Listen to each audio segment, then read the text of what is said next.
सुदामा के जैसा दरिद्र ब्राह्मण पूरे सौराष्ट्र में नहीं था। उसके मन में एक जिज्ञासा थी कि अपने मित्र श्री कृष्ण से मिलकर तो आ जाऊं, और इसी जिज्ञासा को अपने साथ लिए हुए वे द्वारका नगरी को प्रवेश करते हैं। भगवान श्री कृष्ण अपने मित्र को देख करके बड़े विस्मित होते हैं और बड़े प्रसन्न होते हैं और उनका चरण धुलाते हैं।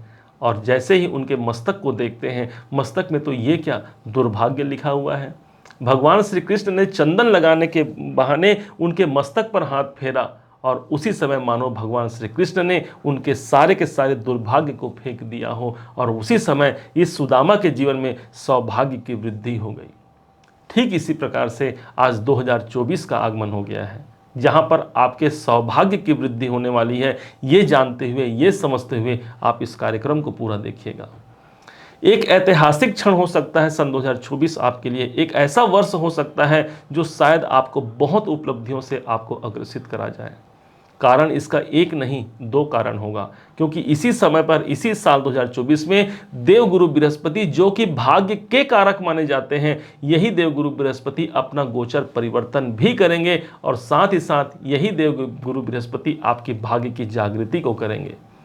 कैसे होगा, क्या होगा, एक एक करके समझते हैं। अभी वर्तमान समय पर जैसे 2024 का आगमन होगा, देवगुरु बृहस्पति आपके अपने राशि के अधिपति देवगुरु बृहस्पति वो आपके धन भाव पर विद्यमान होंगे। धन भाव पर होना अर्थात आर्थिक दृष्टिकोण से इसे भाग्य का सहारा ही आप मानिए कि हमने अपने जीवन पर अनेक प्रकार से आर्थिक संकटों को यदि देखा है, तो इस समय पर उस भगवान की कृपा हमें प्राप्त हो सकती है। यही 2024 वह नींव का पत्थर हो सकता है जहां से हम आर्थिक विषमता को दूर करते हुए आर्थिक समानता को प्राप्त कर पाए। देवगुरु बृहस्पति आपके द्वितीय भाव पर होकर के आपकी वाणी में मधुरता प्रदान करेंगे। यही वो स्थान है जो आपके कौटुंबिक जीवन को अच्छा बनाएगा। पारिवारिक यदि कलह चल रहे हैं तो एक शांति का वातावरण आपको दिख सकता है। देवगुरु बृहस्पति की दृष्टि 1 2 3 4 5 पंचम दृष्टि आपके छठे भाव पर पड़ रही है। छठा भाव आपके प्राप्तियों को प्रदर्शित करता है। धन भाव से देखेंगे अर्थात धन प्राप्ति का एक संकेत यहाँ पर मिलता है। सिर्फ यही नहीं, छठा भाव आपके जॉब का होता है, आपके नौकरी का होता है। यदि बहुत लंबे समय से नौकरी का इंतजार कर रहे हैं, या आपके जॉब में कोई पदोन्नति का अवसर नहीं मिल रहा है, कोई प्रमोशन का योग नहीं बन रहा है, ये समय हो सकता है जहां पर आपको प्रमोशन मिल जाए। साथ ही साथ गुरु की दृष्टि अष्टम भाव पर पड़ रही है। अष्टम भाव हमारे तनाव, हमारे रुकावट, हमारे बाधाओं का होता है, और देवगुरु बृहस्पति की दृष्टि जहां पड़ती है वहां गंगा जल के समान पवित्रता आ जाती है, और इस कारण से हमारे तनाव, हमारे रुकावट भी अधिक समय तक यहां पर टिक नहीं पाएंगे। यही 2024 हमारे परिवर्तनकारी समय हो सकता है, क्योंकि अष्टम भाव ही हमारे परिवर्तन, हमारे बदलाव को दिखाता है। यही नहीं, देवगुरु बृहस्पति की दृष्टि आपके दसम भाव पर भी पड़ रही है, अर्थात इसी साल हम अपने कैरियर में भी सफलता प्राप्त कर पाएंगे, अपने कैरियर में वो मुकाम प्राप्त कर पाएंगे। अपने जो हमारी योग्यता है उस योग्यता के अनुसार हमें पद और प्रतिष्ठा दोनों की प्राप्ति होगी, क्योंकि देवगुरु बृहस्पति आपके दसम भाव को देख रहे हैं। सिर्फ इतना नहीं, जैसे ही 1 मई का दिन आएगा, ध्यान दीजिएगा, जैसे ही मई 2024 में 1 मई का दिन आएगा, यही देवगुरु बृहस्पति आपके द्वितीय भाव को छोड़ करके आपके तृतीय भाव पर गोचरवश चले जाएंगे। यहां इनका जाना अर्थात आपके साहस, आपके पराक्रम में बहुत बढ़ोतरी होना।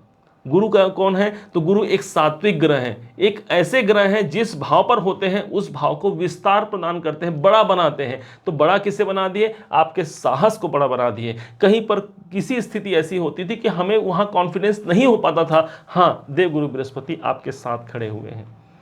कर्म तो हमें करना है और पीछे हमारे परमात्मा खड़े हैं, यह समझते हुए आप कार्य करेंगे। तीसरा, घर हमारे संचार के माध्यमों को प्रदर्शित करता है, तो इस समय पर ऑनलाइन संबंधी कार्य आपके ज़्यादा हो सकते हैं। जो बालक स्पोर्ट्स इत्यादि में हैं उनको सफलता मिल सकती है। तीसरा, घर हमारे भाई बहनों का होता है, इसलिए उनसे भी समय पर सपोर्ट मिलने की संभावना हो सकेगी। साथ ही साथ गुरु की दृष्टि की सीधी आपके सप्तम भाव पर पड़ती है। यदि आप विवाह के लिए प्रयत्नशील हैं, विवाह के लिए कोई सुंदर रिश्ते नहीं प्राप्त हो पा रहे हैं, तो सन 2024 में वो समय हो सकता है जो आपके वैवाहिक दृष्टिकोण से आपके लिए सफलता कारक और एक श्रेष्ठ वर अथवा कन्या आपको दिला जाए। यदि दाम्पत्य जीवन में भी जीवन साथी या जीवन संगिनी के साथ कुछ असंतोष की स्थिति बनी हुई है, कभी कभी होता है हमारे दाम्पत्य जीवन में कुछ, कभी कभी हमारे एक तनाव, एक खटास की स्थिति बन जाती है, गुरु देवता जो कि भाग्य की दृष्टि दे रहे हैं, इस कारण से वहां पर भी सफलता मिलेगी। सप्तम भाव आपका बिजनेस है, आपका व्यापार है, और व्यापार भाव पर गुरु की दृष्टि व्यापार को भी यहाँ पर बढ़त बनाने का प्रयास होगा, अर्थात व्यापार में भी आपको सफलता देखने को मिलेगा। चूंकि ये जो सप्तम भाव है, दसम भाव से दसम भाव होने के कारण आपका कर्म क्षेत्र भी है, करियर में भी इस समय पर कुछ विशेष फल की प्राप्ति हो सकती है। आप जॉब करते हैं, कुछ विशेष फल की प्राप्ति होगी। और इसके साथ साथ ही यही मित्र हैं, अर्थात मित्रों का सम्मान, मित्रों का साथ मिल सकता है। इस समय पर आपको करना यही रहेगा कि धीरज धर्म मित्र अरु नारी, आपद काल परख यही चारी। कहा गया है विपत्ति के समय में अपना धीरज नहीं खोना चाहिए, विपत्ति के समय में धर्म में रहना चाहिए। अपने मित्र और अपनी पत्नी अर्थात किसी स्त्री का सहयोग लेकर के आप अपने जीवन में आगे बढ़ सकते हैं। सदैव इस बात को ध्यान रखिएगा। देवगुरु बृहस्पति की दृष्टि सप्तम भाव पर है। सिर्फ यही नहीं, इनकी जो अगली दृष्टि पड़ती है वो आपके नवम भाव पर पड़ेगी, जो कि आपके भाग्य की जागृति की है। भाग्य के कारक जो ग्रह बनते हैं देवगुरु बृहस्पति, मीन राशि के जो अपने स्वामी बनते हैं, इनकी भाग्य भाव पर दृष्टि, भाग्य की जागृति, किस्मत का कोई विशेष सहयोग इस समय पर मिल सकता है। किस्मत का सहयोग किसे कहेंगे? हमने अपने कर्मों को किया है, लेकिन हमारे कर्मों में वो दम नहीं कि जो हमें उतना कुछ दिला जाए जो हम चाहते हैं। तो हाँ, हम तो प्रभाव किसका आ गया? यदि उनका साथ मिल जाए, हमारे परमात्मा, हमारे गुरु का आशीर्वाद मिल जाए, तो इसी समय पर हमारे कर्मों में एक जिज्ञासा आ जाती है। एक जीवंत उदाहरण मिल सकता है आपको अपने जीवन में। पूर्व में आपने देखा होगा कि कितना भी यदि आपकी विषम परिस्थिति हो, आपके कोई ना कोई आकर के आपको थाम लिया, और यही थामने की जो प्रवृत्ति है आपके अपने राशि के स्वामी देवगुरु बृहस्पति के पास है, जो सीधे आपके भाग्य पर दृष्टि दे रहा है। पिता से भी आपके कार्य बन सकते हैं। इस समय पर कोई धार्मिक यात्रा भी आप कर सकते हैं। नवम भाव चूंकि मेरे किस्मत का होता है, किस्मत का सहयोग मिलेगा ही मिलेगा। अब इनकी जो नवम दृष्टि होती है वो सीधे आपके इनकम भाव पर जा रही है। अब लीजिए कितना अच्छी बात हो गई कि भाई पराक्रम भाव से भाग्य इनकम भाव पर देख रहे हैं। इसका मतलब इस टाइम पर हम अपने पराक्रम के द्वारा अपने इनकम को प्राप्त कर पाएंगे। अब हमारी जो जिज्ञासा है, जो हमारी कामना है, उस कामना को हम प्राप्त करने के लिए प्रयत्नशील रहेंगे और हमें उसका सहारा मिलेगा, अर्थात भाग्य का सहारा मिलेगा। इस देवगुरु बृहस्पति को जीव कारक कहा गया है। शायद इसी कारण से कहा गया है कि प्रत्येक जीव में यही बृहस्पति समाहित है, और यही बृहस्पति का मतलब है हमारे भगवान। आपने सुना होगा कि बसा हुआ भगवान सबके मन मंदिर में कहा जाता है। इसका मतलब हुआ कि भगवान के जो कारक ग्रह माने जाते हैं यही है देवगुरु बृहस्पति। इसी कारण से इन्हें जीव की संज्ञा दी गई है। तो इस कारण से कितना भी निर्जीव पड़ा हुआ जो स्थान है, आपका साहस, आपका पराक्रम, आपका व्यापार, आपका भाग्य, आपके इनकम, इन सब भावों पर जागृति प्रदान करने के लिए देवगुरु बृहस्पति आपके साथ खड़े हैं। इस बात को मत भूलिएगा। यही 2024 वो समय हो सकता है जो समय आपको श्रेष्ठ फल प्रदान कर सके। अब कैसे इस भाग्य की जागृति को हम और मजबूत बना सकें, इस पर ध्यान दीजिएगा। आपके अपने राशि के स्वामी हैं, इसलिए भाग्येश को सदैव आपको मजबूत रखना है, जो बनते हैं आपके मंगल देवता। और इसी कारण से आपके अपने हिम्मत के द्वारा ही आपके भाग्य की जागृति होती है। और लगन के स्वामी तो आपके शरीर, आपके गुरुदेव हो गए, जो आपके अपने राशि के स्वामी हो गए।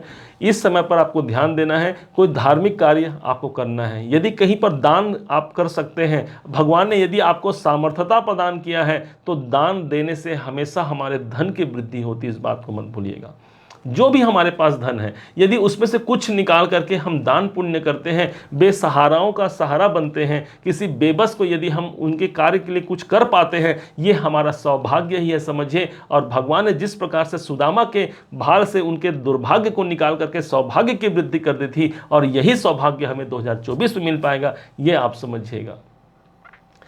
उम्मीद है आप सबने इसे समझा है, आप सबने इसे जाना है। यदि आपने इसे समझा है, जाना है, मेरे समझाने का प्रयास यदि आपको सार्थक लगा हो, मेरे समझाने का तरीका यदि आपको सार्थक लगा हो, तो हर बार की भांति इस बार भी अपना प्यार भरा लाइक और कमेंट करना कभी मत भूलिएगा।